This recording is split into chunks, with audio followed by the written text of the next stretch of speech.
नमस्कार, स्वागत है आप सभी का हमारे इस खास शो में। मैं हूं आपके साथ मीनाक्षी रजत। बात आज हम बंगाल की कर रहे हैं, जहां बंगाल में चुनावी बिगुल बज चुका है और इसके साथ ही मंदिर मस्जिद की जो राजनीति है एक बार फिर से सुर्खियों के केंद्र में आ गई है।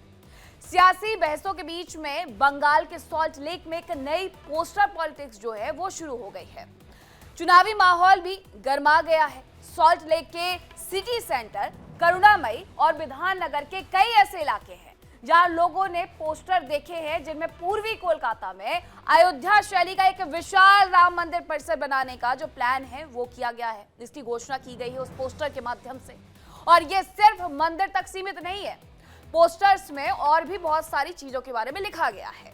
क्या क्या बनाने की योजना है जरा सुनिए। पोस्टर में स्कूल, अस्पताल, वृद्धाश्रम और इसके साथ कई वेलफेयर सुविधाओं का वादा भी सबसे किया गया है। और इसमें दिलचस्प बात यह है कि इस पूरे प्रोजेक्ट के लिए हर नागरिक से सिर्फ ₹1 का योगदान मांगा गया है। पोस्टर स्थानीय बीजेपी नेता और पूर्व विधाननगर यूनिट अध्यक्ष संजय पोयरा उनके नाम से लगाए गए हैं। हालांकि ऐसे पोस्टर मुर्शिदाबाद में ही लगाए गए थे, मुर्शिदाबाद का जो बीजेपी जिला अध्यक्ष है उनकी तरफ से, लेकिन अब नाम संजय पोयरा का सामने आ रहा है। इसके अलावा दावा यह भी किया जा रहा है कि 4 बीघा जमीन पर अयोध्या जैसी संरचना तैयार की जाएगी। ये पोस्टर ऐसे समय में सामने आए हैं जब ठीक 6 दिसंबर को बाबरी मस्जिद विध्वंस की बरसी पर सस्पेंडेड टीएमसी विधायक, सस्पेंडेड इसलिए क्योंकि टीएमसी ने 2 दिन बाद निकाला, बाज वो तब भी नहीं आए, जाकर के 6 दिसंबर को बाबरी मस्जिद की नींव रखी। किसने रखी थी? टीएमसी से सस्पेंड हुए विधायक हुमायूं कबीर ने मुर्शिदाबाद में ये बाबरी मॉडल की मस्जिद की नींव रखी। ये कार्यक्रम भारी सुरक्षा फोर्स के साथ किया गया। उस दिन बीजेपी ने मुर्शिदाबाद के बंजीटिया में राम मंदिर के लिए भूमि पूजन कर ममता बनर्जी पर तुष्टीकरण की राजनीति का आरोप लगाया था। अब इस मुद्दे पर करेंगे चर्चा, लेकिन कौन कौन हमारे साथ जुड़ रहे हैं सबसे पहले करवाती हूँ परिचय। अनंत अमित है प्रवक्ता बीजेपी के, एहतशाम उल हक है नेता, वो भी हमारे साथ जुड़ रहे हैं। इसके साथ ही डीपी शास्त्री भी हमारे साथ जुड़ गए हैं और साथ ही महबूब रजा जो कि पश्चिम बंगाल से आते हैं वो भी हमारे साथ जुड़ गए हैं। लेकिन सबसे पहले आपको दिखाते हैं इसी से जुड़ी हुई एक रिपोर्ट, उसके बाद बढ़ेंगे चर्चा में आगे। पश्चिम बंगाल में विधानसभा चुनाव भले ही कुछ महीने दूर हों, लेकिन सियासी पारा अभी से चढ़ने लगा है और इसकी वजह है धार्मिक प्रतीकों की राजनीति, जो एक बार फिर राज्य के राजनीतिक माहौल को गरमा रही है। कोलकाता के सॉल्ट लेक इलाके में लोगों ने कई जगह ऐसे पोस्टर देखे जिसमें पूर्वी कोलकाता में अयोध्या की तर्ज पर एक विशाल राम मंदिर कॉम्प्लेक्स बनाने का दावा किया गया है। यानी पोस्टर्स में सिर्फ मंदिर का जिक्र नहीं है, बल्कि एक बड़े प्रोजेक्ट की बात है जिसमें स्कूल, अस्पताल, ओल्ड एज होम और दूसरी वेलफेयर सुविधाएं शामिल होने का दावा किया गया है। इतना ही नहीं, इन पोस्टर्स में लोगों ने निर्माण के लिए ₹1 का योगदान देने की अपील भी की गई है। मेरे हिसाब से अगर इस देश में मस्जिद बन सकते हैं, चर्च बन सकते हैं, गुरुद्वारा बन सकते हैं, तो राम मंदिर बनना चाहिए, क्योंकि मर्यादा पुरुषोत्तम भगवान श्री राम वो पूरे भारतवर्ष के मर्यादा पुरुषोत्तम है और हम सब मिलकर के पूरा देश उनका मर्यादा का सम्मान करता है। तो मेरे हिसाब से यह मंदिर बनना चाहिए। लेकिन ये कहानी यहीं खत्म नहीं होती। ये पोस्टर ऐसे समय में सामने आए हैं जब ठीक 6 दिसंबर को बाबरी मस्जिद विध्वंस की बरसी पर सस्पेंडेड टीएमसी विधायक हुमायूं कबीर ने मुर्शिदाबाद के रेजीनगर में बाबरी मॉडल मस्जिद की नींव रखी। ये कार्यक्रम भारी सुरक्षा में हुआ और उस दिन बीजेपी ने भी मुर्शिदाबाद में बंजाटिया में राम मंदिर के लिए भूमि पूजन कर ममता बनर्जी पर तुष्टीकरण की राजनीति का आरोप लगाया। ये बात है, अब हिंदू धर्म में है, अब हिंदू लोग चाहेंगे कि हम कहीं मंदिर बनाएं, राम मंदिर बनाएं, हमारे मुसलमानों में चाहेंगे कहीं बाबरी मस्जिद बनाएं, तो इसमें तो किसी तरह का कोई बाधा नहीं आना चाहिए। अब सॉल्ट लेक के ये पोस्टर पूरे विवाद को राज्य के प्रशासनिक केंद्र में बेहद करीब ले आए हैं और माना जा रहा है कि इससे बंगाल की राजनीति में धार्मिक ध्रुवीकरण का तापमान और बढ़ सकता है। बड़ा सवाल यह है कि क्या चुनाव से पहले मंदिर बनाम मस्जिद की राजनीति एक बार फिर बंगाल में बड़ा मुद्दा बनने जा रही है? क्या ये पोस्टर और प्रतीकात्मक कदम जनता को प्रभावित कर पाएंगे और सबसे अहम, चुनावी रणनीतियों के इस दौर में क्या राजनीतिक पार्टियां धार्मिक प्रतीकों को केंद्र में रखकर नई कहानी लिखने की कोशिश कर रही हैं? Bureau report, India daily. अब आपको सवाल बताती हूं कि आज की बहस के मुद्दे में सवाल क्या है कि क्या बंगाल में राम मंदिर बनाम बाबरी मस्जिद की राजनीति से ध्रुवीकरण होगा? यह सबसे बड़ा सवाल है, क्योंकि मस्जिद और मंदिर वाली जो राजनीति की एंट्री है वो चुनावों के ठीक पहले हो गई है। एहतशाम उल हक जी से सबसे पहले मैं ये सवाल ले लेती हूँ। एहतशाम उल हक जी, जो मस्जिद बनाने की बात हुई, अब मंदिर बनाने की बात हो रही है, तो ये जो ध्रुवीकरण हो रहा है उसे लेकर के बंगाल की जनता कह रही है कि इस चुनाव में सबका हिसाब होगा। अब सवाल आपसे मेरा ये है कि क्या ममता दीदी की कुर्सी जाने वाली है इस ध्रुवीकरण के वजह से? देखिए अक्षय जी, तमाम जितने बैठे हुए सबको मेरा नमस्कार। देखिए, हमारे ममता बनर्जी की कुर्सी जाने वाली नहीं है और चौथी बार आपको स्पष्ट रूप से मैं कह देना चाहता हूँ मीनाक्षी जी कि आने वाले 2026 में फिर से हमारी मुख्यमंत्री ममता बनर्जी चौथी बार शपथ लेंगी। अब रहा मंदिर और मस्जिद की बात, देखिए मंदिर का जो यहाँ पे बात हो रही है तो ये और मस्जिद की जो बाबरी मस्जिद की बात है, इसमें सारे समझ लिए कि इसमें रणनीति बनाए हैं हमारे भारतीय जनता पार्टी, जो पिछले कई दशक से पश्चिम बंगाल में कोशिश कर रहे हैं कि सत्ता पे काबिज होने का।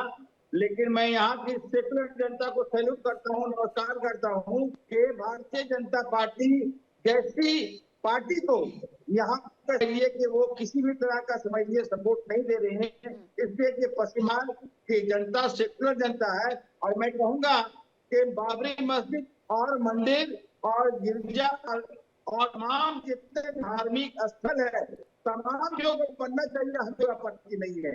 ये हमारे घर, हमारे नेत्री जो कहते हैं कि जार ऊपर सवार, तो हम लोग तमाम उत्सव को मनाने के लिए हम लोग तैयार हैं, हम मनाते हैं। आप देखे होंगे कि रेड में कार्निवल दुर्गा पूजा का एक बहुत बड़ा कार्निवल होता है, वहीं ईद का नमाज होता है और वहीं पर देखिएगा कि पूर्णिमा भी होता है और वहीं पर देखिएगा कि बहुत धर्म के। अब ये सवाल एहतशाम जी मैंने आपसे क्यों पूछा है उसके बारे में मैं एक काउंटर क्वेश्चन जरूर करूंगी, लेकिन आपकी आवाज मुझे बहुत स्पष्ट नहीं आ रही। मैं अपनी टीम से कहूंगी कि आपकी आवाज थोड़ा दुरुस्त करवाएं, उसके बाद मैं आपके पास आती हूँ। अनंत अमित जी, ध्रुवीकरण की राजनीति को लेकर के कई सवाल बीजेपी की तरफ से उठाए गए थे। पश्चिम बंगाल की राजनीति, उसकी वजह भी है कि 2021 के विधानसभा चुनावों के अगर मैं समीकरण की बात करूं, उस वक्त के प्रतिशत की बात करूं, तो बीजेपी के खाते में जो हिंदू वोट आए थे वो 50% आए, मुस्लिम वोट जो आए वो 7% आए। उसके अलावा टीएमसी के खाते में 39% वोट हिंदुओं की तरफ से गए थे और 75% मुस्लिमों के वोट पड़े थे। अब ये तो समझ में आ गया है कि बंगाल में अगर जाना है तो हिंदुओं के वोटों को इकट्ठा करना होगा। अब हिंदुओं के वोटों को इकट्ठा करने के लिए क्या ये राम मंदिर वाली राजनीति जो है वो बीजेपी की तरफ से शुरू की गई है पश्चिम बंगाल में? देखिए मीनाक्षी जी, धर्म की राजनीति और मंदिर मस्जिद की राजनीति पहले प्रारंभ किसने किया? पहले हुमायूं कबीर ने जिस तरीके से घोषणा किया, जो ये कह रहे हैं कि हमारे विधायक थे, हमने उनको सस्पेंड कर दिया, लेकिन बंगाल की जनता और देश की जनता जानती है कि आपकी सरकार है, अगर आप बाबरी के नाम पर, बाबर के नाम पर, हमें मस्जिद से कोई गुरेज नहीं है, आप मस्जिद बनाइए, एक नहीं 100 मस्जिद बनाइए, हमें कोई गुरेज नहीं, लेकिन बाबरी के नाम पे, बाबर के नाम पे जिस तरीके से मस्जिद का शिलान्यास किया गया, अगर वहां की लोकल सरकार अगर चाहती तो इसको रोक सकती थी, लेकिन वहां की लोकल सरकार ने पुलिस की सुरक्षा में जिस तरीके से वहां पे व्यवस्थाएं करवाई, तो ये लग रहा है कि ममता दीदी की सहमति है। और वोट की ध्रुवीकरण और वोट की तुष्टीकरण की राजनीति अगर इस देश में कोई कर रहा है तो इंडी गठबंधन जैसे लोग हैं, सपा, टीएमसी, आरजेडी जैसे दल हैं जो कि देश के लोगों को भ्रम पैदा कर रहे हैं। और राम मंदिर की जहां तक मीनाक्षी जी सवाल है, ये देश प्रभु श्री राम का देश है और प्रभु श्री राम के देश में राम मंदिर का निर्माण, हम तो चाहते हैं कि हर मंडल में राम मंदिर का निर्माण होना चाहिए। ये प्रभु श्री राम का देश है, सनातनियों का देश है। इस देश में प्रभु श्री राम के मंदिर को बनाने के लिए किसी से कोई परमिशन लेने की जरूरत नहीं है और लोग खुद सहयोग कर रहे हैं। जिस तरीके से लोगों ने कहा है कि हम स्वयं आएंगे और मंदिर का निर्माण करेंगे अपने, और मंदिर के साथ साथ जिस तरीके से संजय पोयरा ने कहा है कि वहां पे अस्पताल भी बनाए जाएंगे, शिक्षा के लिए स्कूल भी खोले जाएंगे, वहां पे और भी कई व्यवस्थाएं की जाएंगी। तो ये पूरा 4 बीघा में उन्होंने ये कहा है और निश्चित तौर पे उन्होंने डेट भी तय कर लिया, रामनवमी के दिन उसका शिलान्यास किया जाएगा। तो बोर्ड की ध्रुवीकरण और बोर्ड की तुष्टीकरण की राजनीति अगर कर रही है तो ममता दीदी उस प्रदेश में कर रही है। और जहां तक अभी हमारे मित्र टीएमसी के मित्र कह रहे थे कि 2026 की बात है, तो 2021 में सेमीफाइनल हम लड़ रहे थे और सेमीफाइनल हम 3 से 77 तक में गए हैं।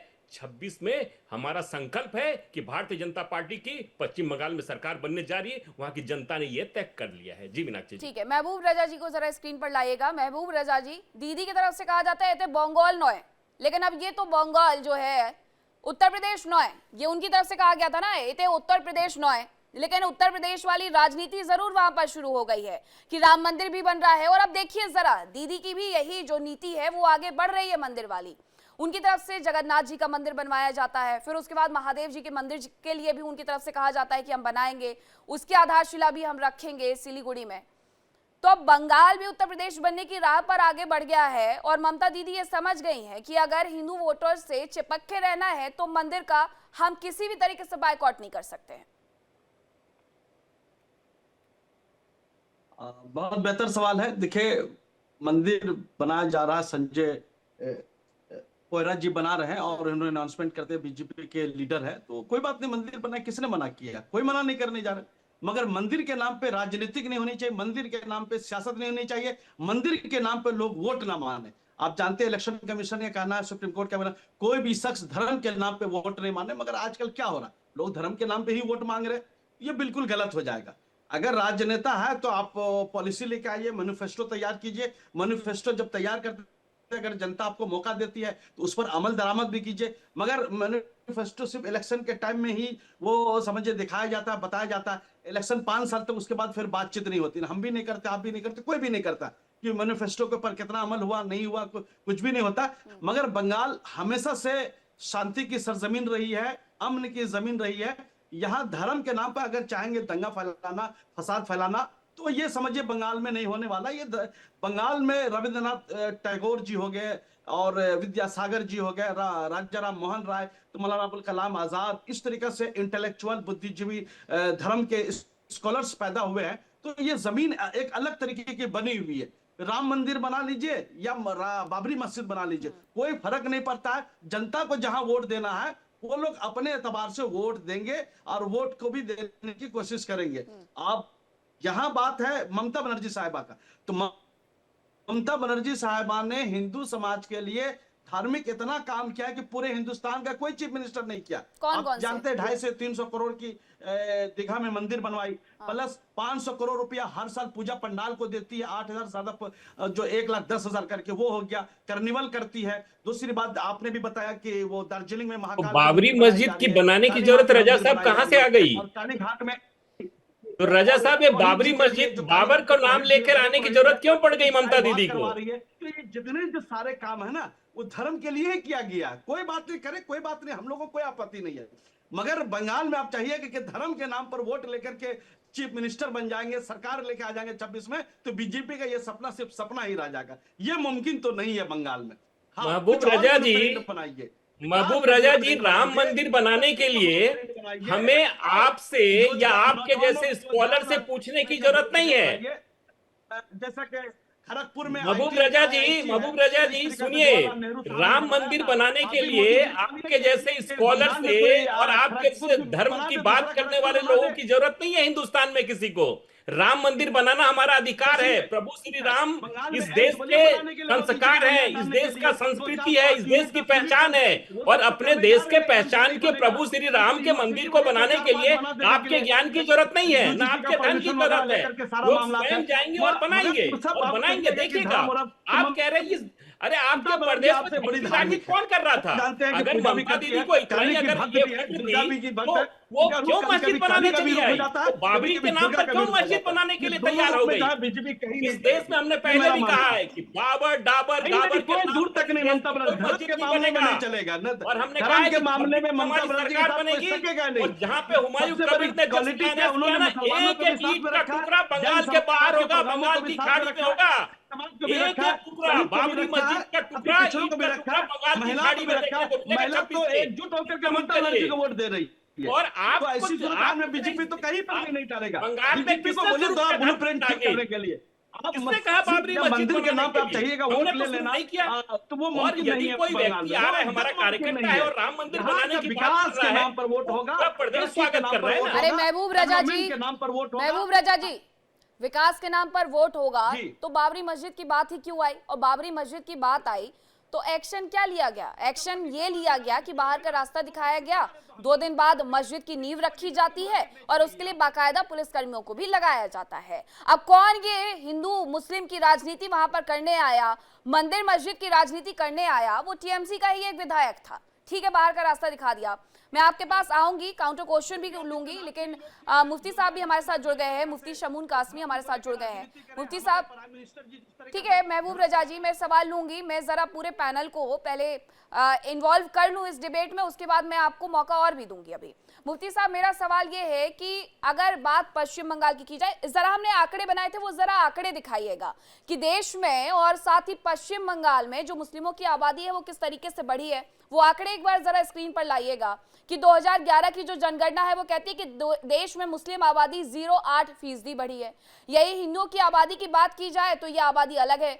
अब ये देखिए, देश में मुस्लिम आबादी 0.8% तो हिंदू आबादी 0.7% की गिरावट दर्ज की गई है, और यही बंगाल में 1.94% हिंदू आबादी में गिरावट आई है, और इसके साथ ही वहां पर भी जो मुस्लिम आबादी है वो बढ़ी है। तो अब मुफ्ती शमून कासमी जी, मेरा सवाल आपसे है कि अगर मैं आंकड़ों पर नजर डालूं तो जिस तरीके से ये पूरा डेमोग्राफी चेंज हो रहा है, तो डेमोग्राफी कहीं ना कहीं चुनावों को संतुलित तो नहीं करती है। चुनावों में किसी एक का पल्ला भारी होता है, एक का जो है वो कमतर होता है। तो फिर ऐसे में ये क्यों ना कहा जाए कि हिंदू मुस्लिम वाली जो राजनीति है वो टीएमसी की तरफ से शुरू की गई है, क्योंकि टीएमसी तो इस दुख से भी उबर नहीं पा रही है कि भाई आप एसआईआर करवा रहे हैं, हमारे सारे वोटर बांग्लादेश भागे जा रहे हैं, हमारे सारे वोटर्स रोहिंग्या भगाए जा रहे हैं। तो ये एक दुख जो है वो टीएमसी में साफ तौर पर देखने को मिलता है जब ममता दीदी आती हैं सड़कों पर उतर के। अब मीनाक्षी देखिए, डेमोग्राफी और जनसंख्या और टीएमसी की हुकूमत, यानी जो आज का विपक्ष है वो तो पक्ष में है बंगाल में। मैं एक बात कहना चाहूंगा कि डेमोग्राफी को अगर जानना है तो हमारे उत्तराखंड से ज्यादा कोई नहीं बता सकता। हमारे माननीय मुख्यमंत्री श्री पुष्कर सिंह धामी जी ने जब डेमोग्राफी के ऊपर काम किया और कालनेमी के ऊपर, तो कालनेमी के ऊपर जिन लोगों ने अपना रूप बदल करके यहाँ की डेमोग्राफी को चेंज किया और यहाँ उन्होंने जिस तरह से धर्म का नाम लेके अधर्म पैदा किया, तो हमारे माननीय मुख्यमंत्री पुष्कर सिंह धामी जी ने बगैर किसी संकोच के उन पर कार्रवाई की। मैं आपको ये बताना चाहता हूं कि मुसलमानों को जिस चीज की जरूरत है वो एजुकेशन की जरूरत थी, जनसंख्या बढ़ाने की जरूरत नहीं थी। इन वोटों के सौदागरों ने और सत्ता के लोभियों ने मुसलमानों को सिर्फ और सिर्फ वोट बैंक बना के रखा। पूर्व की जो सरकारें थी, यानी जो मुस्लिम रूलर्स थे, उन्होंने तो इन्हें मजबूर बनाया, एजुकेट नहीं होने दिया। और 1947 के बाद कांग्रेस और तृणमूल जैसी जितने ये पार्टियां हैं, इन्होंने मुसलमानों को सिर्फ और सिर्फ एक वोट बैंक की तरह इस्तेमाल किया। उन्हें अच्छी एजुकेशन नहीं लेने दी, उनके अंदर डर पैदा किया, खौफ पैदा किया, भारतीय जनता पार्टी और आरएसएस से डराया। मैं बंगाल के मुसलमानों से सीधा बात करना चाहता हूं कि आप ये बताइए कि इन 3 बार मुख्यमंत्री रह ली ममता बनर्जी जी, आपको कितना एजुकेट किया। और मैं देश के बारे में अगर आपसे कहूं कि सबका साथ, सबका विकास, सबका विश्वास, सबका प्रयास, जिस तरह से प्रधानमंत्री श्री नरेंद्र मोदी जी का ये नारा है, नारा ही नहीं, वो धरातल पर उतरा है। और उसका नतीजा ये है कि देश आज सांप्रदायिक सौहार्द से परिपूर्ण है। पहले क्या होता था कि दंगे होते थे, फसाद होते थे। आज 50 से ज्यादा बच्चे मुसलमानों के यूपीएससी क्लियर कर रहे हैं, नीट के अंदर आ रहे हैं, हमारी बच्चियां आ रही हैं। मैं बंगाल के मुसलमानों को ये एड्रेस करते हुए कहना चाहता हूं कि आपने सिर्फ भारतीय जनता पार्टी को हराने का काम किया है और इन्हें बादशाह बनाने का काम किया है। अरे तुम कब अपने बच्चों के फ्यूचर के बारे में सोचोगे? आपको तो इनसे निजात हासिल करनी चाहिए। और ये जो जो तथाकथित मुसलमान और आकर के मंदिर उनका मस्जिद फेवर की करते हैं। राजनीति से मैं मतलब उनसे कि पूछना ऊपर उठ चाहता हूं करके कि आपने विकास कभी के ये नाम किया पर वोट करना भारतीय चाहिए। जनता पार्टी को? हाँ, अरे एक बार उन्हें सत्ता में लाके देखिए और ठीक है, भरपूर उनकी हिमायत करिए, मैं आपकी दूरियां कुर्बत में बदल जाएगी। ठीक है मुफ्ती आप साहब। लोगों ने 1947 के बाद से 60 साल कांग्रेस ने राज किया, अलावा तुष्टीकरण के कोई और काम किया? और यही तुष्टीकरण की राजनीति चल रही है। मुसलमानों को आपने तबाह कर दिया है। ठीक मैं है मुसलमानों मुफ्ती से, साहब, मैं आपके पास क्योंकि आप तो लौटूंगी, उनसे अच्छी है जो मैं आपके पास लौटूंगी, आचार्य डीपी शास्त्री के पास भी जाऊंगी इसके बाद। एहतशाम उल हक जी कुछ कह रहे हैं और एहतशाम उल हक जी से एक सवाल भी मैं कर लेती हूँ। उस वक्त आपकी आवाज बहुत स्पष्ट नहीं थी, काउंटर क्वेश्चन नहीं कर पाई थी मैं। मेरा सवाल आपसे ये था कि हिंदू मुस्लिम की राजनीति यहाँ पर नहीं चलती है, फिर आप ये भी कहते हैं कि हुमायूं को बरगलाया बीजेपी ने। अब हुमायूं अगर बरगला करके बीजेपी की तरफ झुकाव उनका हो जाता है, टीएमसी से उनका नाता टूट चुका है और ऐसे में वो 135 सीटों का ऐलान कर रहे हैं, और अगर कल के दिन वो जीत गए इसी धर्म वाली राजनीति में, तो झटका तो है ममता दीदी के लिए। इसीलिए कह रही हूं कि ममता दीदी की कुर्सी कहीं डामाडोल तो नहीं होने वाली है इस धर्म वाली राजनीति में। किसी भी कीमत पर हम लोगों की कुर्सी ढीला और डामाडोल नहीं होगी, ये आपको स्पष्ट रूप से मैं कह देना चाहता हूँ आपके चैनल के माध्यम से तमाम पैनलिस्ट की मौजूदगी में। चौथी बार मई का महीना जब होगा, फिर से चौथी बार हमारी नेत्री ममता बनर्जी शपथ लेगी मुख्यमंत्री के रूप में। अब रहा 135 सीट या 294 एहतशाम उल हक जी, आपकी आवाज अभी भी ठीक नहीं आ रही है, आपको वापस से डिकनेक्ट करते हैं, उसके बाद आप जवाब दीजिएगा। आचार्य डीपी शास्त्री जी, अगर मैं बात पश्चिम बंगाल की करूं तो पश्चिम बंगाल में दुर्गा पूजा के दौरान एक बड़ा अच्छा सामंजस्य देखने को मिलता है। मुस्लिमों की तरफ से माँ दुर्गा की जो मूर्तियां हैं वो बनाई जाती है, हिंदुओं की तरफ से पूजा अर्चना की जाती है। कई सारे ऐसे मोहल्ले हैं जहां से ऐसी तस्वीरें सामने आती है, हिंदू और मुस्लिम एक साथ पूजा अर्चना करते हैं, और यही भारत की जो धर्मनिरपेक्ष रणनीति है उसको दिखाता है। और इसके साथ साथ ये जो हम कहते हैं कि विविधता में एकता, ये उसका उदाहरण है। ठीक है, अच्छी बात है, रिलीजियस तौर पर लोग अलग हो ना हो वहां पर, लेकिन सेंटिमेंट के तौर पर तो काफी अलग नजर आते हैं। बाबरी मस्जिद की डीपी शास्त्री जी बात हुई तो लोग अपने साथ ईंट लेकर के पहुंच गए। तो अब अगर ऐसे सेंटिमेंट हर्ट होंगे हिंदुओं के, तो वो तो सवाल पूछेंगे कि भाई ये कैसी राजनीति हो रही है, क्यों हमारा दिल दुखाने का प्रयास किया जा रहा है। बाबर खुद को गाजी कहता था, यानी काफिरों का हत्यारा कहता था, हिंदुओं को वो काफिर कहता था, मूर्ति पूजा करने वालों को काफिर कहता था। उसके नाम पर अगर आप एक मस्जिद बनाएंगे और उसके बाद ईंट लेकर के पहुंच जाएंगे तो लोग तो सवाल पूछेंगे। देखिए, बाबर और औरंगजेब सुरा सुंदरी के साथ जीवन जीने वाले लोग थे। ये कोई इतिहास के पन्नों में कोई एजुकेशन, कोई शांति, किसी तरह का ऐसा काम नहीं किए भारत में ये लोग। आज इनकी ऑलरेडी मृत्यु हो चुकी है और सुप्रीम कोर्ट भी उस नाम को हटा करके उस अयोध्या से खत्म कर दिया। तो ये राजनीति इसलिए कर रहे हैं कि बाबर को जीवित रखना चाहते हैं। बाबर किसी की यश कीर्ति से जीवती, वो यश कीर्ति समाज में करता, उसका नाम जीवित रहता है ना जी, इन लोगों के नाम जीवित रहता है। राम मंदिर इत्यादि, राम का नाम आज जीवित इसलिए कि राम परमात्मा सनातन सत्य ऐसी रहे, इस पराशक्ति के ब्रह्म के नायक, हम उनके नाम क्यों नहीं लेंगे। ये मस्जिद इत्यादि बना करके क्या साबित करना चाहते हैं? ये सेकंड बंगाल में बांग्लादेश बनाना चाहते हैं। हिंदुत्व के छवि सनातन को इन्होंने एक चुनौती न्योता दिया है, तो न्योता स्वीकार हम लोग करते हैं और राम मंदिर आदि बना करके। और बंगाल के लोग जो हैं आजादी के समय लड़ाई में बहुत अपना योगदान दिए और सबसे ज्यादा इतिहास में उनके बंगाल के लोगों का नाम दर्ज है, हर तरह से दर्ज है, लड़ाई में, कर्म में, लिखाई में, पढ़ाई में, इतिहास में, गाने में, संगीत में, सब बंगालियों का समुदाय रहा हुआ है। हम उसको साधुवाद देते हैं और आज वही बंगाल जाग चुका है।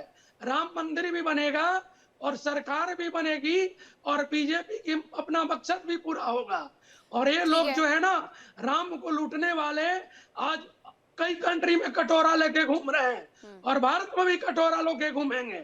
और राम के माथे पे 400 करोड़ 700 करोड़ की हीरा और सोना इत्यादि लगा हुआ है। डीपी शास्त्री राम राम है। देखिए, अयोध्या की बात अलग थी, अयोध्या में मुद्दे अलग थे, लेकिन बात अगर बंगाल की जाए तो बंगाल में मुझे नहीं लगता है कि कोई भी आगे आकर के राम मंदिर का विरोध कर पाएगा। उन्हें अपनी ना तो कुर्सी हिलानी है और ना ही वहां के हिंदू वोटर्स को खफा करना है। देखिए, राम के नाम के लोग क्यों करेंगे? आज बंगाल समुदाय के जो लोग हैं वो जान गए हैं, जाग गए हैं, सब कुछ देख रहे हैं कि भारत में क्या हुआ है। माननीय मोदी जी ने भारत के लिए क्या किया है, ये सनातन के लिए क्या किया है, तो ये सब चीज देखने की जरूरत है। और इसका समय आ चुका है और जवाब भी मिल जाएगा। ठीक है, आपने जो ये महत्वपूर्ण बातों का जिक्र किया, अनंत अमित जी से मैं जवाब ले लेती हूँ। अनंत अमित जी, राम मंदिर को लेकर के अगर मैं बात करूं तो राम मंदिर आंदोलन की वजह से कहीं ना कहीं बीजेपी की तरफ हिंदुओं का झुकाव था, वो शायद आज भी है। लेकिन क्या राम मंदिर का जो मॉडल आपकी तरफ से पेश किया गया है उसमें बहुत सारी चीजें पेश की गई हैं, ठीक है, अच्छी बात है, आप ओल्ड एज होम की बात कर रहे हैं, उसमें हॉस्पिटल की बात कर रहे हैं, आप उसमें स्कूल की बात कर रहे हैं, आप उसमें रोजगार देने की बात कर रहे हैं, रोजगार सृजन की बात कर रहे हैं। लेकिन मुद्दा राम मंदिर को लेकर के भी बनाया जाएगा, और आपको क्या लगता है कि राम मंदिर के रास्ते बंगाल की सत्ता में बैठ पाएंगे?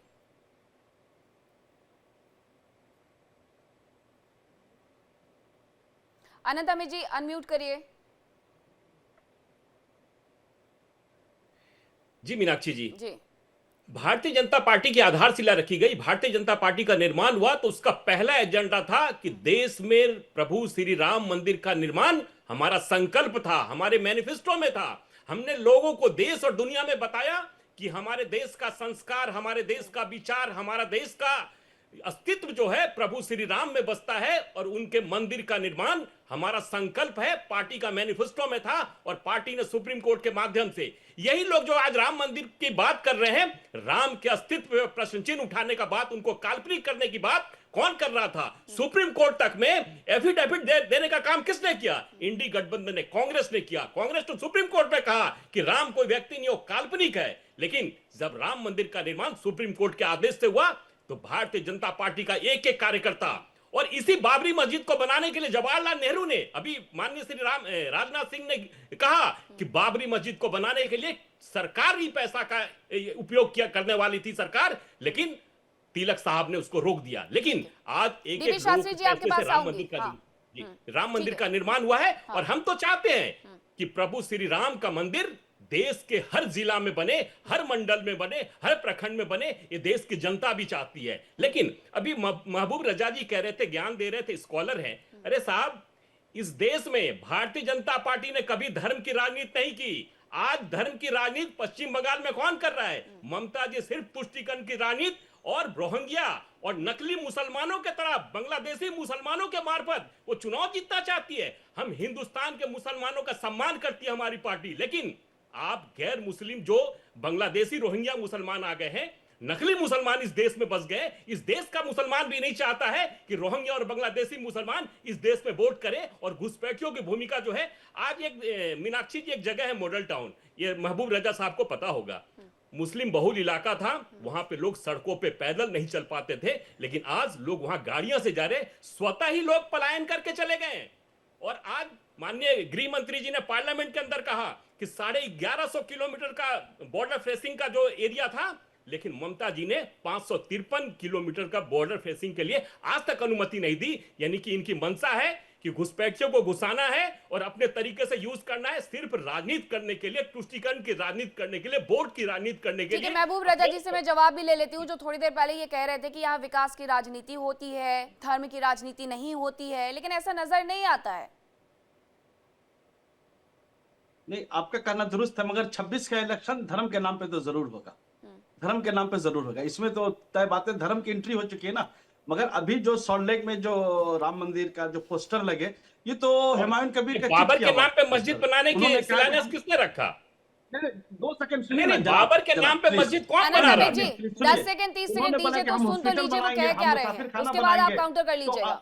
हाँ। उन्होंने कहा कि हम मुसाफिर खाना बनाएंगे, हॉस्पिटल बनाएंगे, स्कूल बनाएंगे, आप सेम ब्लूप्रिंट तैयार कर दीजिए। वो देखिए, वो सब समझिए कॉपी पेस्ट है, वो इससे कुछ होने जाने वाला नहीं। आपको एक चीज बताते हैं कि कलकत्ता में राम मंदिर या बंगाल में राम मंदिर कहीं है, आपको नॉलेज है? तो होगा ना, बने क्या, नहीं बनना चाहिए क्या? ये आपसे पूछ के बनाएंगे क्या राम मंदिर? मैं जानना चाह रहा हूँ। नहीं, ये आपसे पूछ के बनाएंगे क्या? आपसे पूछ के बनाएंगे क्या राम मंदिर? बात नहीं कर रहा वो मैं नहीं, ये बताइए ना, ये मतलब आप तय करेंगे क्या राम मंदिर कहाँ बनेगा, नहीं बनेगा? लेकिन हम ये तय करेंगे कि इस देश में बाबरी मस्जिद नहीं बनेगा।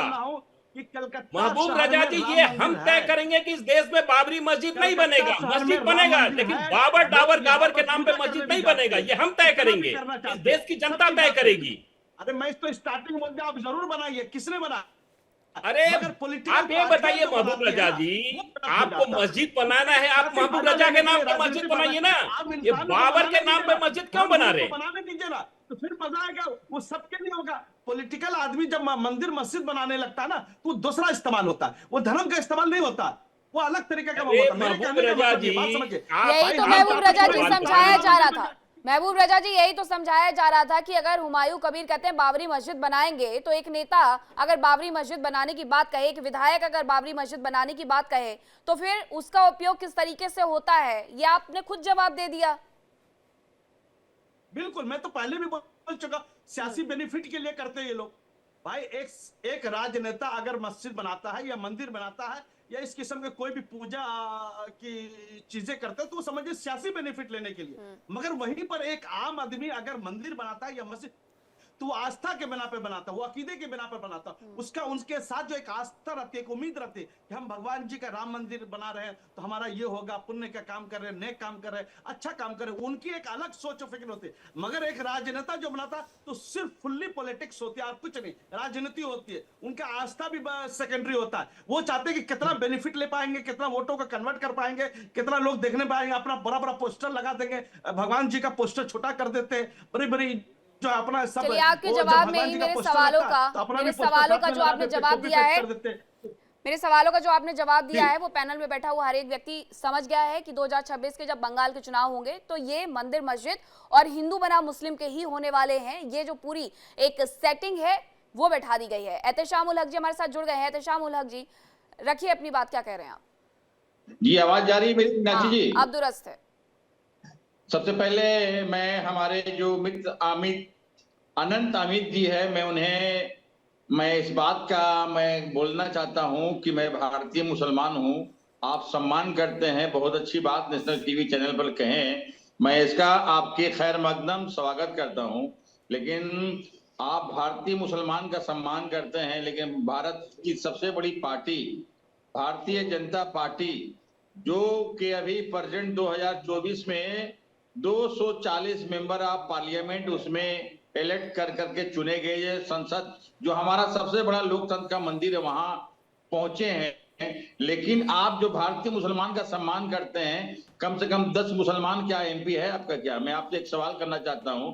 आप सेकुलर है, भारतीय जनता पार्टी सबका साथ बोलता है, सबका विकास बोलता है, ऐसे भारतीय पार्टी टिकट वैसे लोगों को देती है जो जीतने वाले उम्मीदवार होते हैं। मेरी बात सुनिए फिर आप जवाब दीजिएगा। सर देखिए, मैं डिबेट कर रहा हूं भारत का विकास होने के लिए, तो आप मैं एक सवाल कर रहा हूं।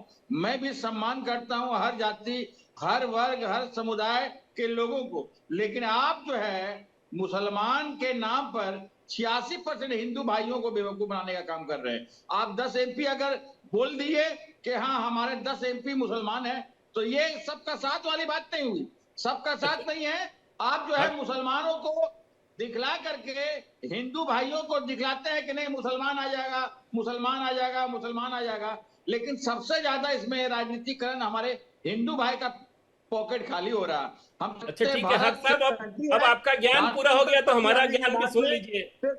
खत्म हो गया हक साहब अब सुन लीजिए। भारतीय जनता पार्टी ऐसे लोगों को टिकट देती है जो जीत कर आते हैं, ठीक है, ये हमारा पार्टी का पद्धति है, पार्टी के हिसाब से हम टिकट देते हैं। कौन जीतेगा कौन हारेगा ये पार्टी तय करेगी। ठीक है, हमें लग रहा है कि भाई जीतने वाला है उसको हम देते हैं। एक सेकंड सुनिए न आनंद जी, भारतीय जनता पार्टी जीतने वाली को पार्टी टिकट देती है, तो हमारे कहने का मतलब क्या, मुसलमान को देंगे तो सीट नहीं जीत पाएगा वो? इसका मतलब जब जीतने की स्थिति तब तो हमने दिया, हमने जब जीतने की स्थिति टिकट दिया। दूसरी बात, अब आपके प्रश्नों पे मैंने पहले प्रश्न का जवाब दिया। दूसरा प्रश्न ये है कि इस देश में 53,56,000 आयुष्मान भारत की योजना मुस्लिमों को मिल रहा है, वो मुस्लिम है। इस देश में अभी तक 35,000 प्रधानमंत्री आवास योजना मुसलमानों को दिया गया। अभी तक इस देश में लगभग 3,97,00,000 गैस सिलेंडर मुस्लिम परिवार को दिया गया। ये तमाम ऐसी योजनाएं हैं जो देश की योजनाएं हैं, और जहां तक 9 करोड़ मुस्लिमों को राशन मुफ्त में दे रही है, ये हमारी सरकार दे रही है। हमारी सरकार उसमें तो भेदभाव नहीं कर रही है। सबका नहीं, साथ भेदभाव सबका पूरी विकास कर रहे यही थे। पैमाना है ना। सारे, चाहे वो किसी अरे धर्म का आप 2 व्यक्ति हो, मिनिस्टर का नाम जब मुसलमान ने विकास गिनवा की दिए। बात होती है तो धर्म भारत देख के में विकास 5 नहीं होता है। मिनिस्टर मुसलमान विकास हैं, उनकी गिनवा जरूरत दिए के आप। हिसाब से होता है। उस समय नहीं देखता है कि हाँ? राम है, रहीम है, जरूर। सबको इस दिया देश जाता के है। लिए सुनिए, एहतशाम उल हक सुनिए जी। आनंद जी, इस देश ठीक के है, लिए एहतशाम सबसे उल हक जी, ज्यादा कुर्बानी एहतशाम करने उल वाला हक जी, अगर एहतशाम उल हक जी, जरा ये बताइए कि अगर उन जगहों पर हिंदू सांसद बन गए या कोई भी सांसद बन गया तो क्या वो मुसलमानों का विकास नहीं करते हैं, आप ये कह रहे हैं? सुनिए, हम हिंदू और मुस्लिम की राजनीति करते ही नहीं है। हमारी पार्टी हिंदू मुसलमान राजनीति अरे करती अभी तो नहीं आप है। थोड़ी देर पहले पूछ रहे थे ना सर कि कितने मैं मुसलमानों को पूछा, टिकट दिया। मैंने एक एग्जाम्पल पूछा। हाँ। मैंने, देखिए मीनाक्षी जी, मैंने उनसे कहा कि आप बताइए, सबका साथ, सबका विकास, सबका प्रयास बोलते हैं, तो कितने मुस्लिम मेंबर ऑफ पार्लियामेंट है और भारत में कितने मुसलमान प्रधानमंत्री है? हम इस अकॉर्डिंग से पूछा, इस अकॉर्डिंग से भारतीय जनता कलाम पार्टी साहब को के पास राष्ट्रपति अगर किसने बनाया? हक साहब, सुन लो अब्दुल आनंद जी, कलाम साहब को एक राष्ट्रपति सुन लो किसने आनंद जी, बनाया? आनंद जी सुन लो, नहीं नहीं, सुन लो कलाम मेरी साहब बात को आनंद जी। राष्ट्रपति कौन बनाया? आनंद जी सुन लो, भारतीय जनता पार्टी ने बनाया ना, आप एनडीए ने बनाया ना। यहाँ हम झगड़ा नहीं कर रहे देश हैं, का डिस्कस कर रहे प्रथम हैं। नागरिक बनाया ये हमारी सरकार ने बनाया ना। कलाम साहब को किसने बनाया? इस देश का प्रथम व्यक्ति जो कि राष्ट्रपति होते हैं, वो किसने बनाया? सुनिए, भारतीय सुनिए। जनता पार्टी, एनडीए ने बनाया ना। बताइए ना, बनाया कि अटल जी नहीं की बनाया? सरकार ने बनाया।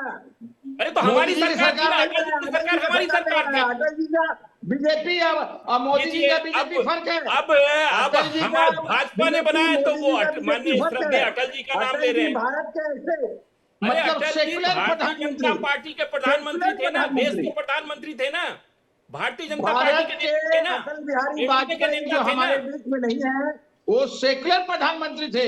उनको ममता देखिए, बनर्जी अब भी वो समर्थन उन्होंने किया था। बनाया तो सेकुलर हो गए। ये स्पष्ट रूप से। यही तो लेकिन तुष्टिकरण की मोदी जी राजनीति, यही है ना आप साहब, हिंदू बात करते हैं। यही ये देश तुष्टिकरण की हिंदू राजनीति है ना। मुसलमान, सिख, नहीं, ईसाई, एहतशाम उल हक जी, लेकिन बहुत बैकग्राउंड ज्यादा SC, ठीक है, बाबरी मस्जिद ठीक है के ना, खिलाफ तभी एहतशाम उल आप- हक जी, ठीक है। अगर बैकग्राउंड देखेंगे तो इस सब की शुरुआत, ये जड़ कहां से शुरू हुई है, एहतशाम उल हक जी बहुत अच्छे से जानते हैं।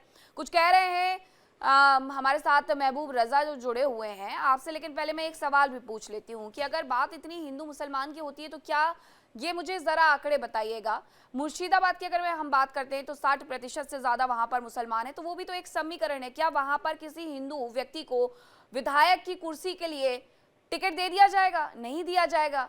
तभी वहां पर किसी को अगर वोट के लिए खड़ा किया जाता है, किसी व्यक्ति को बनाया जाता है कि आप जनता के प्रतिनिधि होंगे, आप जाकर के एमएलए का चुनाव लड़िए, तो उस आबादी में देखना पड़ता है ना कि समीकरण कहां बैठ रहे हैं। महबूब रजा, बहुत अच्छा सवाल जी, बहुत अच्छा आपने सवाल पूछा है कि जैसे बरहमपुर लोकसभा का हल्का है, वहां पर 70% से ज्यादा मुसलमान थे। हमेशा से अधीर रंजन चौधरी जीत के आते थे, और जहां पर अभिषेक बनर्जी साहब डायमंड हार्बर से जीत करके आते, टीएमसी के बड़े लीडर है, जनरल सेक्रेटरी है, 40% से ज्यादा मुसलमान है, मुसलमान वोट देते हैं, अभिषेक बनर्जी को जिताते हैं। और सुदीप बंदोपाध्याय नॉर्थ कलकत्ता से जीत के आते। देखिए, मुसलमान जो है ना, जाति पात के नाम पे वो सब वोट नहीं देता, मुसलमान तरक्की के नाम पे वोट देता, लीडरशिप को वोट देता, पार्टियों को देख करके वोट देता। ये भी सच्चाई है। मुसलमान वो नहीं कि ये मेरा भाई नहीं है तो हम वोट देंगे। ये मुसलमान कभी से रहा नहीं। मुसलमान तो समझिए सेकुलर हमेशा से रहा, हमेशा से सेकुलर मिजाज रहा। ये हमारी आइडियोलॉजी है। देश का तरक्की करेगा, देश के लिए काम करेगा। आप सोचिए 40% होने के नाते भी हम लोग ममता बनर्जी को वोट देते हैं 15 सालों से। मुझे लगता है आपने एहतशाम उल हक जी की बात का जवाब यही दे दिया कि जनता उसका चुनाव करती है जिससे उसे लगता है कि मेरा फायदा होने वाला है, जो मेरी बात सुनेगा, जो मेरा विकास करेगा, जो मेरे कॉन्स्टिट्यूंसी का विकास करेगा। तो फिर उसमें हिंदू मुसलमान की बात तो यही खत्म हो जाती है, क्योंकि श्रीनगर में अगर चुनाव होते हैं, जम्मू कश्मीर में चुनाव होते हैं, तो वहां आपको आबादी को ध्यान में रख करके टिकटिंग करनी होती है। बीजेपी की तरफ से भी मुसलमानों को वहां टिकट दिए गए थे, बिहार में भी यही देखा गया, उत्तर प्रदेश में भी यही देखा गया। तो उदाहरण तो बहुत है। नहीं, हक साहब को सही कह रहे मीनाक्षी जी, हक ठीक है, साहब को जवाब मिल गया होगा। हाँ, मुस्लिम मुक्त पार्टी है। हाँ, भाई एक भी मंत्रालय में आती हूँ मुफ्ती साहब इसके बाद। समथिंग संसद है, हाँ, और राज्यसभा का है, ऑलमोस्ट सबको मिला लीजिएगा तो उसमें से एक भी मुस्लिम संसद बीजेपी के तरफ से नहीं है, कोई मंत्री भी नहीं है। ये अफसोस की बात है। मतलब आप समझ लीजिए कि जो अल्पसंख्यक डिपार्टमेंट है, आज के तारीख में हमारी सरकार बनने के बाद से लगातार 35,000 करोड़ का बजट है अल्पसंख्यकों को विकास के लिए। ये हमारी सरकार ने उस बजट को 40% बढ़ाने का काम किया, 40% बढ़ाया है। 35,000 करोड़ का बजट है अल्पसंख्यक खाता में है विभाग का। राशन की बात ये हमारी सरकार कर रही है ना, हमारी सरकार ने तो कोई विभाग तो खत्म नहीं कर दिया। राशन हम लोग को नहीं चाहिए, 5 किलो राशन चाहिए नहीं यार, आपका रख अरे लीजिए। साहब, पूरा राशन बात करके पूरे इस देश का अगर मुसलमान सुरक्षित है पूरी दुनिया में तो भारत में सुरक्षित है। 5 किलो राशन नहीं, भारत का मुसलमान अपने आप को सबसे ज्यादा सुरक्षित महसूस करता है। देश के वासियों को नहीं और ये चाहिए। 14 के बाद का नया भारत है रजा साहब, निकम्मा बना दे रहा, 14 के बाद का नया भारत है, समझ जाइए। विकसित भारत की कल्पना हमारी सरकार ने किया है, 2047 में कैसे विकसित होगा उसकी भी तैयारी हम कर ठीक रहे है, हैं। अगर बात विकास की होती है तो मुझे लगता है इतना हिंदू मुसलमान नहीं करना चाहिए। जब शहनवाज हुसैन का टाइम था उन्हें भी मौका दिया गया था, नकवी जी का टाइम था उन्हें भी मौका दिया गया था। चुनावी समीकरण है, कभी कोई जीत जाता है उस इलाके से, कभी कोई हार जाता है और उस लिहाज से वो बदल जाते हैं। मुफ्ती शमून कासमी जी कुछ कह रहे थे, महबूब रजा आऊंगी मैं। मुफ्ती शमून कासमी जी कुछ कह रहे थे, जरा उनकी बात भी सुन लेते हैं और उनसे भी समझते हैं कि अगर ये पश्चिम बंगाल में हो रहा है तो ऐसे तो बहुत सारी जगह होंगी। मुर्शिदाबाद है उसमें एक जगह है, उत्तर 24 परगना है उनमें जगह है, वहां पर जो मुस्लिम आबादी है वो कहीं ना कहीं वोटिंग को थोड़ा सा लीड करती है और यही हमने सीमांचल में भी देखा था। तो वहां पर तो किसी भी पार्टी के पास कोई ऑप्शन नहीं रह जाता है कि चुनावी मैदान में अगर उतारना है तो थोड़ा सा ये समीकरण हमें बना करके बैठा करके चलना होगा। अब मीनाक्षी, मैं पहले ये बात कहना चाहता हूं, अभी ये बात आई कि मुसलमानों को टिकट भारतीय जनता पार्टी नहीं देती और हमारे जो प्रवक्ता है उन्होंने जवाब दिया कि भाई हम, जब आप इस लायक ही नहीं समझते उस मुस्लिम कैंडिडेट को कि आप उसे जिता के पार्लियामेंट के अंदर भेजें, और सबसे बड़ी विडंबना ये है, इन्हें एहसास करना चाहिए, जो ये लोग बोल रहे हैं इन्हें ये महसूस करना चाहिए कि अभी इन्होंने अभिषेक बनर्जी का नाम लिया, इन्होंने 2 और नाम लिए, कांग्रेस ने वायनाड से जो है प्रियंका गांधी को जिताया, और ऐसे ही जो अखिलेश यादव हैं उन्होंने यूपी से जहां मुस्लिम जीत के आ सकता है वहां से उन्होंने अपने परिवार के लोग खड़े किए। इन्हें एहसास होना चाहिए इस बात का कि भारतीय जनता पार्टी के लिए ये अपीलें करने वाले लोग ये मुसलमानों को इस तरफ नहीं आने दे रहे हैं कि वो मेन स्ट्रीम से जुड़ जाएं। भारतीय जनता पार्टी तो बगैर भेदभाव के कार्य करके ये साबित कर रही है कि हम किसी भी योजना के अंदर कहीं भेदभाव नहीं कर रहे हैं। अरे इनसे पूछिए कि जब मुसलमान मंत्री थे उन्होंने क्या मुसलमानों का भला किया, और आज अगर मुस्लिम मंत्री नहीं है तो वो क्या नुकसान पहुंचा रहे हैं। और भारतीय जनता पार्टी ने क्या छीना है आपसे जो कांग्रेस ने आपको जिना दिया था, बगैर किसी भेदभाव के सबका साथ, सबका विकास, सबका विश्वास है या नहीं है। महबूब रजा जी इतना गुस्से में आप क्यों आ जाते हैं? आप आराम से भी बात 80% कर सकते हैं अपनी। आप वोट देते हो। मैं आपसे पूछना चाह रहा हूँ, आपको एहसास करना चाहिए, गैरत होनी चाहिए कि तुमने मुसलमानों के दिल में महबूब रजा जी, भारतीय मैं जनता आपसे पार्टी के प्रति और काउंटर आंसर ले आरएसएस के लूंगी। प्रति। महबूब रजा जी इतना गुस्सा मत होइए, आराम से बात रखिए, क्यों तकलीफ दे रहे हैं खामखा गले को? सब आपकी बातें सुन रहे हैं, मैं आपको दूंगी वक्त, जरा सुन लेने दीजिए मुफ्ती साहब को। हाँ, मैं इन्हें जरा रोकिए 1 मिनट। मैं ये कहना चाह रहा हूँ मीनाक्षी जी कि इन लोगों को गैरत नहीं आती है कहते हुए कि भारतीय जनता पार्टी टिकट नहीं दे रही है। अरे मैं उत्तराखंड राज्य के अंदर मदरसा एजुकेशन बोर्ड का एज ए चेयरमैन के हमने वहाँ प्राधिकरण 6 माइनॉरिटी बन रही है। हमारे माननीय मुख्यमंत्री श्री पुष्कर सिंह धामी जी ने ये काम किया कि वो आके ये बच्चे मेन स्ट्रीम से जुड़ जाएं। इन्हें एहसास नहीं है। अरे तुम्हें तो इसकी तो गैरत चलिए आनी कोई बात चाहिए नहीं। भाई। महबूब रजा जी से मैं आप ही का उदाहरण समझ लेती हूँ। महबूब रजा जी, आप चुनावों की बात करते हैं, फिर अगर मदरसे बोर्ड में किसी को बैठाया जाता है तो ये तो ख्याल रखा जाता है ना कि वो मुस्लिम है या हिंदू। अब वहां पर मुसलमान बैठा देते हैं तो आप कहते हैं ये सरकार के आदमी है, तो वहां पर भी तो तकलीफ है। अगर कोई सांसद बनकर के बीजेपी की तरफ से पार्लियामेंट में बैठ भी जाए तो भी आप यही कहेंगे बीजेपी का आदमी है। पॉलिटिक्स मुक्त करना, मुसलमानों को कोई जगह नहीं देना, ये तो आरएसएस की आइडियोलॉजी है। आप आरएसएस वाली बात कर रहे हैं मुफ्ती साहब। मुस्लिम राष्ट्र मंच ज्वाइन कर चुके हैं क्या? ज्वाइन करके आए हैं तो नाम लिख करके बैठिए ना कि मुस्लिम राष्ट्र मंच से आया हूं, तो हम लोग समझ जाएंगे आपको। जी, पोस्ट सही लेकर के आइए, उस तरह के मुसलमानों को गुमराह मत कीजिए। प्रधानमंत्री बोलते हैं कि हमने भाई पंचर बनाते, कौन पंचर बनाते। भाई तो आप तो 2 टर्म कंप्लीट, तीसरा टर्म है, पंचर से ऊपर लेकर के आइए ना। किसने मना किया? दीजिए हमको मिनिस्ट्री। अरे एक बात बताओ, एपीजे अब्दुल कलाम तो नीचे से निकल के आए। अरे हम भी नीचे से निकल कर के आए। आप इसमें क्या आपको गैरत आ रही है? उनका कहना यह है कि एक पंचर बनाने वाला भी आईएएस बन सकता है, तो तुम्हें तो इसके ऊपर फख्र करना चाहिए। क्या तुम्हें कौन सा तुम मैसेज देना चाह रहे हो मुसलमानों को? अरे मुसलमानों को मैसेज दो कि अपने बच्चों को पढ़ाओ और आगे आओ और अपनी दूरियों को कम करो। मगर तुमने तो ये ठेका ले लिया है कि हम मुसलमानों को गुमराह करेंगे, भारतीय जनता पार्टी से दूर रखेंगे, और जो भारतीय जनता पार्टी को ममता बनर्जी जैसी अपोजिट नेता उनकी अपील करके उनकी सरकार बनवाओगे, और जो भाजपा को हराएगा उसके लिए तुम अपील करोगे। एक बार अपील करके तो देख लो भारतीय जनता पार्टी को जिताने की, और फिर कहना कि भारतीय जनता पार्टी जो है आपकी नुमाइंदगी नहीं दे रही है। अरे अगर टिकट दे देंगे, तुम तो ये चाहते हो कि टिकट दे दे, वो अपने घर बैठ जाए और वहां से सीट जो है वो तुम्हारी निकल जाए। कैसे ऐसा होगा? आप आइए, भारतीय जनता पार्टी को ज्वाइन करिए, और आपने जो अभिषेक बनर्जी का नाम लिया है वहां से आप टिकट लड़िए, हम आपको दिलवाएंगे टिकट। आइए चलिए, एक मुसलमान भी मंत्री तुम इस लायक तो बनकर दिखाओ। अरे एक मुसलमान नहीं, तुम भी तो मुसलमान हो, मैं तो कह रहा हूँ ना, तुम्हें मुसलमान नजर नहीं आ रहा बेटा? हुआ बीजेपी की तरफ से एनडीए के किसी पूरा समझिए, मैं क्या कह रहा हूँ, तुम्हें ये मुसलमान नहीं नजर आ रहा है बैठा हुआ सामने? मंत्री नहीं बनाया गया। तो मैं तुमसे कह रहा हूँ, तुम तो मुसलमान करके ये तस्बीह पढ़ के क्यों दूरियां बढ़ा रहे हो मुसलमानों और हिंदुओं के बीच के अंदर? अरे भारतीय जनता पार्टी सबका साथ, सबका विकास, सबके विश्वास को आगे लेके चल रही है। देश का प्रधानमंत्री किसी योजना के अंदर भेदभाव नहीं करता है, तो तुम्हें तो ये सारी बातें बतानी चाहिए और कहना चाहिए। आज से मैं आपसे ये उम्मीद करता हूं कि आप अपील करना कि भारतीय जनता पार्टी के कैंडिडेटों को वोट दो। मैं दावे के साथ कहता हूं, अगली बार जब इलेक्शन आएगा तो तुम्हें ढूंढ के लाएंगे कि चलो भाई मुसलमानों को वोट दे, हम वो देंगे टिकट। मगर ये माहौल ही नहीं बनने देना चाह रहे हो आप तो ये माहौल ही बनने नहीं देना चाह रहे हो। ठीक है, यही होता है कि अगर आप बैठे हुए हैं मुफ्ती साहब तो फिर आप सरकार के आदमी हैं। संजीव अग्निहोत्री जी हमारे साथ जुड़ गए हैं, हिंदू धर्मगुरु हैं, उनका रुख कर लेते हैं। संजीव अग्निहोत्री जी, अब पहले पश्चिम बंगाल में ये बात हुई कि मस्जिद बनेगी, उसके बाद अब ये बात हो रही है कि मंदिर भी बनाया जाएगा, तो चुनावों के वक्त पर मंदिर मस्जिद की राजनीति किसे कितना सफल प्रयोग लगने वाला है, ये किसे कितना ये फायदा पहुंचाने वाला है? देखिए, मंदिर बनाया जाएगा ये कोई बात झूठ नहीं है, हम कसम राम की खाते हैं, मंदिर वहीं बनाएंगे। 90 का हमारा एक नारा था, देश के जो सामाजिक जो कार्यकर्ता हैं, जो देश के लिए समर्पित लोग हैं, तो उन्होंने मंदिर बना के दिखाया। अब यहाँ कोई जबरदस्ती कर रहा है कि साहब एक आतंकवादी बाबर के नाम से मंदिर बनाया जा रहा है, इससे बड़ी शर्मनाक बात क्या होगी? अरे भैया, मंदिर बनाओ, मस्जिद बनाओ, मस्जिद बनाने में कोई किसी को दिक्कत नहीं हम लोगों को, लेकिन अगर आप केवल बाबर जैसे व्यक्ति, जिसने मेरे देश को ध्वस्त किया, जिसने हमारे देश के लोगों को, चाहे वो हिंदू हो, चाहे सिख हो, ईसाई हो, मुस्लिम हो, सबको तानाशाह किया, उसने सबको परेशान किया, और ये लोग जबरदस्ती उसका सपोर्ट कर रहे हैं, इनका विनाश निश्चित है, अच्छा नहीं हो सकता इनके साथ।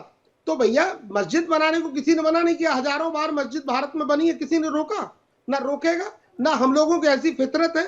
पर जिस तरह से ये देश में इस तरह का ये हुमायूं नाम का ये जो व्यक्ति है, ये जो कह रहा है कि हम मस्जिद बनाएंगे, तो भैया बना के देख लो।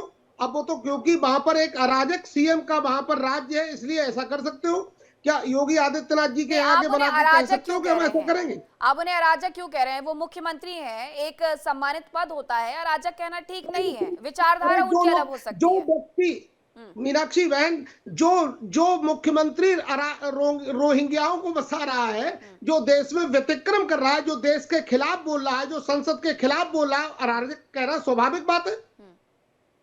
ठीक है, एहतशाम उल हक जी से जवाब ले लेती हूँ कि एक वक्त था जब पार्लियामेंट में खड़े होकर के रोहिंग्याओं के नाम पर ममता दीदी मुद्दा बनाती थी, पूछती थी कि मेरा बंगाल खतरे में है, मेरी माटी खतरे में है, तो आज अगर वो जा रहे हैं तो जाने दिया जाए, फिर तो एसआईआर का भी विरोध नहीं होना चाहिए। एहतशाम जी, देखिए, कृपया जरा सा मेरे बीच में कोई इंटरप्ट नहीं करे हैं। मैं आपसे मीनाक्षी जी एक बात स्पष्ट रूप से कहना चाहता हूँ, एसआईआर का हम लोग विरोध नहीं, एसआईआर के लिए हम लोग काम कर रहे हैं, हमारे तमाम नेता, तमाम लोग काम कर रहे हैं, लेकिन कोई भी लीगल वोटर है उसका नाम नहीं कटना चाहिए। हम लोग उसके लिए प्रोटेस्ट कर रहे हैं, उसके लिए एहतजाज कर रहे हैं। अब रहा नंबर दूसरी बात, सर वोट लेके सिर्फ आपको नहीं चाहिए ना एहतशाम उल हक जी, बाकी पार्टियों को भी वोट चाहिए, तो ऐसा क्यों आपको लगता है कि बाकी लोगों के वोट कट जाएंगे? दूसरी पार्टियों को भी तो वोट चाहिए एहतशाम। हमारे देखिए मीनाक्षी जी, देखिए एक बात सुन लीजिए कि हमारे जितने भी यहाँ 7 करोड़ 65 लाख समझ लीजिए मतदाता है, किसी भी का नाम नहीं कटना चाहिए। हम उसके लिए समर्थन कर रहे हैं। अगर किसी का नाम कटेगा तो हम उसके लिए प्रोटेस्ट कर रहे हैं। यही हमारी नेत्री, यही हमारा समझ लिए कि मतलब सोच है। हम तमाम जितने भी बंगाल के, चाहे वो किसी भी कम्युनिटी, किसी भी जाति, किसी भी वर्ग, किसी भी समुदाय का हो, उसका नाम आना चाहिए और वो अपने हिसाब से वो जिसे भी वोट दे, हमें कोई आपत्ति नहीं। दूसरी बात मीनाक्षी जी, हम आनंद जी को कहना चाहते हैं कि देखिए मुसलमान एक कौम है, अगर आप मोहब्बत करेंगे तो आपको ये फायदा होगा, और नफरत करेंगे तो आज देखिए 300 से आप 240 में आ गए। तो बैसाखी का सहारा नहीं लेना पड़ेगा। अगर मुसलमान को आप गले लगाइएगा तो बैसाखी का सहारा नहीं लेना पड़ेगा, आपको ऑटोमेटिक समझ लिया कि राजधानी की स्पीड में चलना होगा। चलिए ठीक है देशांत जी, मेरे पास वक्त कम है। आपने जो बात कही है अनंत हमीद जी को मैं 30 सेकंड दे रही हूँ, 30 सेकंड दे रही हूँ ताकि वो काउंटर कर सके। बस 30 सेकंड में आपको दे रही हूँ क्योंकि अब वक्त समाप्ति की ओर जा रहा है। हाँ जी मीनाक्षी जी, मैं तो कहूंगा हक साहब को भी और रजा साहब को भी, आइए कल भारतीय जनता पार्टी की सदस्यता ग्रहण करिए। और रजा साहब, आप कह रहे थे ना कि आरएसएस में मुस्लिम मंच है, बकायदा मंच बना हुआ है मुस्लिमों के लिए, आइए ज्वाइन करिए। हमने सबका साथ सबका विकास का मुद्दा है। और राम मंदिर बार बार कह रहे हैं, राम मंदिर इस देश की आस्था है, इस देश का विश्वास है, इस देश का संस्कार है। प्रभु श्री राम, देश के सभी जगह राम मंदिर बनना चाहिए, किसी को कोई आपत्ति नहीं है, लेकिन बाबर के नाम पे बनेगा। किसी को कोई आपत्ति नहीं है। हिंदुस्तान में बाबरी के नाम पे कोई मस्जिद नहीं बन सकता है। नहीं, प्रभु श्री राम के नाम पर बनने वाले मंदिर को लेकर के हिंदुस्तान में बैठा हुआ कोई भी व्यक्ति इनकार नहीं कर सकता है। बहुत धन्यवाद आप सभी का इस चर्चा में शामिल होने के लिए, हमें अपना वक्त देने के लिए। वक्त एक छोटे से ब्रेक का है, लेकिन आप कहीं मत जाएगा क्योंकि इंडिया डेली अब आपके स्मार्ट टीवी पर भी मौजूद है। इंडिया डेली 24/7 अब इन सभी प्लेटफॉर्म पर लाइव होगी।